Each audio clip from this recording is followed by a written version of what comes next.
Olá pessoal, sejam bem-vindos ao canal SW9.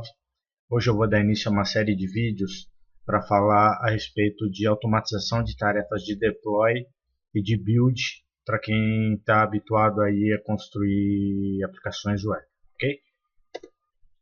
Bom, o automatizador que nós vamos iniciar aí essa série de vídeos é o automatizador chamado Gulp, tá? Ele é bem interessante porque ele permite a gente automatizar todas as nossas rotinas aí de build e de deploy, economizando bastante tempo aí, inclusive automatizando todas essas nossas tarefas repetitivas aí que nós temos aí com frequência. Bom, o Gulp, como eu disse, ele é um automatizador de tarefas e ele é utilizado para automatizar as nossas tarefas repetitivas aí do dia a dia de quem desenvolve, tá? Principalmente automatizar as nossas atividades de build e de deploy de web apps ou de websites. Em primeiro lugar, o Gulp ele é orientado a tarefas, então você pode, por exemplo, criar N tarefas aí do seu dia a dia e, inclusive, você pode executar essas tarefas de forma paralela ou, de repente, até de forma sincronizada. Vamos supor que eu tenho uma atividade que depende de uma outra atividade e eu posso executar essas tarefas obedecendo às dependências. Uma outra característica interessante do Gulp, ele é orientado ao workflow. Então, por exemplo, eu recomendo vocês quando forem utilizar o Gulp ou de repente qualquer outro automatizador de tarefas, que vocês, em primeiro lugar, documentem o seu workflow, o que vocês pretendem fazer na rotina de automatização de tarefas, ou seja, vocês construírem um workflow listando todas as tarefas que vocês vão precisar executar. Primeiro, prefeito de documentação e segundo, prefeito de você acompanhar à medida que você for construindo lá, configurando as suas atividades ou desenvolvendo as suas atividades, você for acompanhando para ver se não fica nada para trás. O objetivo desse primeiro vídeo é mais a parte teórica, mas a partir do segundo vídeo da série eu vou propor um workflow completo e eu vou seguir esse workflow aí no decorrer dos vídeos da série, implementando cada tarefa que eu for exibindo lá no meu workflow. E por último, ele permite a gente, ele tem uma vasta gama de plugins já presentes lá no próprio site do Gulp, que vão permitir a gente executar uma série de tarefas lá, simplesmente incorporando os plugins lá nas nossas tarefas. Bom, além do Gulp, a gente tem outros automatizadores aí no mercado, né? Dentre eles a gente tem o Webpack, o próprio Gulp e o Grunt, tá? Agora falar um pouquinho da questão aí das rotinas de build e de deploy. Com relação às rotinas de build, por exemplo, você tem lá construir o seu web app, ele tem uma estrutura de diretórios definida e você precisa, por exemplo, gravar em um diretório toda vez que você for alterar um arquivo ou fazer um ajuste no seu código, você quer depois rodar uma série de rotinas nos seus arquivos para liberar ele tanto para, por exemplo, uma área de debug, né, uma área de homologação ou uma área de produção. Dentro das rotinas de build, por exemplo, a gente pode destacar a execução do lint nos nossos arquivos JavaScript. Então, por exemplo, eu quero, antes de mais nada, no início lá da minha rotina de build, do meu workflow, eu quero validar a sintaxe de todos os meus arquivos JS. Então, esse seria o que a gente chama aí de lint. E existe um plugin específico lá no site do Gulp que permite a gente executar esse tipo de atividade. Uma outra atividade, por exemplo, minificar lá os seus arquivos JS, HTML e CSS, principalmente para otimizar a renderização do nosso app no browser. Em alguns casos é interessante, por exemplo, você minificar o seu JS só se você for executar uma tarefa de build para produção. Já se você for executar uma tarefa de build para homologação, você de repente não não precisa minificar, justamente porque você precisa abrir de repente seu JS, fazer um debug e facilitaria mais a sua rotina de debug. Por exemplo, ofuscar os meus arquivos JS. Então, se você não quiser que outras pessoas, ou pelo menos evitar ao máximo, né, dificultar ao máximo a atividade de outras pessoas que queiram copiar o seu código-fonte JavaScript, você pode ofuscar o JS. Essa atividade em específica, essa rotina de ofuscar o JS, eu recomendo que você aplique ela só quando você for fazer o build para produção. Tá? Um build para homologação, para debug, não faria muito sentido. E um outro exemplo, por exemplo, de build é incluir a atividade de compressão das imagens.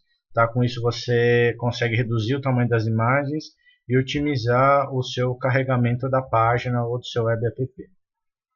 Já, por exemplo, a questão do deploy, você pode, uma das atividades de deploy seria, por exemplo, depois que você rodou a sua rotina de build, você automaticamente subir uma ferramenta de HTTP Server, tá? E já subir a aplicação para fazer os testes. Ou então, eu quero transferir, depois que fiz o build, eu quero transferir todos os meus arquivos e sincronizar com uma conta FTP que eu tenho, sem problema.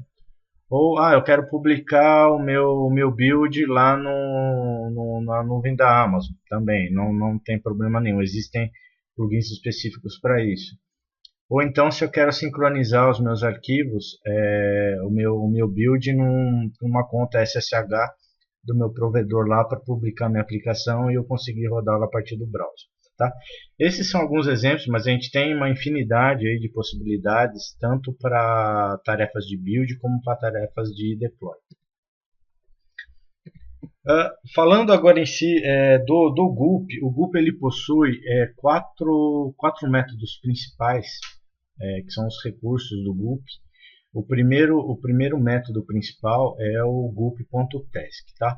Então, quando você for começar lá as suas rotinas de configuração e de criação das suas tarefas, o primeiro método que você vai utilizar vai ser o task, tá? E aí dentro do task você vai poder utilizar um método chamado src, que é o método onde você vai, na verdade, selecionar qual o diretório de origem, onde estão seus arquivos que devem ser trabalhados. Então, por exemplo, você tem uma tarefa lá para tratamento de HTML, arquivos HTML, você tem um diretório chamado HTML.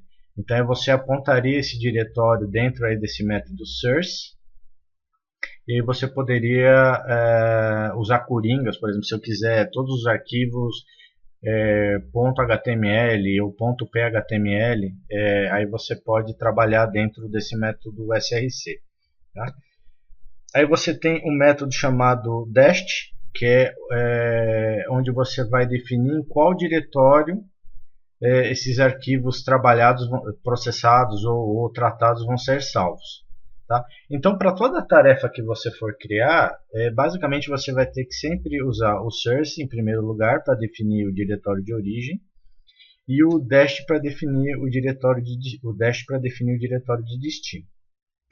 E por último, você tem os pipes. Tá? Esses pipes eles são utilizados entre a chamada ao método src e o método dest. E eles servem para você chamar os plugins para fazer os tratamentos dependendo da tarefa que você está executando. Então, um exemplo prático que eu tenho aqui do meu lado direito, eu tenho aqui uma tarefa chamada images, né, que é onde eu vou fazer a compressão das minhas imagens. Tá? Então, aqui, como eu disse, eu vou ter o gulp.src, chamando aqui o diretório onde estão as minhas imagens, e aqui no caso vocês podem ver que eu estou usando Coringa. Então aqui dentro do meu diretório imagens, eu vou pegar todas as imagens, independente do diretório que elas estejam, tá? E aí eu vou trabalhar com elas. Então eu estou apontando primeiro o diretório de origem.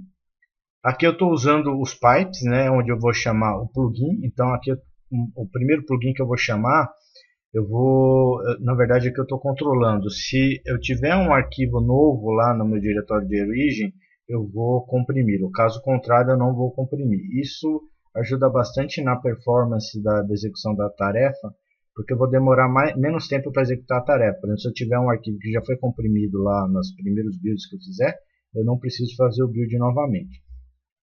O segundo plugin que eu vou usar aqui, chamando o método pipe, vai ser o ImageMin, que ele vai otimizar a imagem, vai comprimir a imagem no nível 5, tá? E aí, por último, depois que eu fizer o tratamento e a compressão das imagens, eu vou chamar, como eu havia dito para vocês, o método dest, apontando o diretório de destino, que vai ser esse aqui, o diretório de destino images barra, onde eu vou salvar todos os arquivos já comprimidos.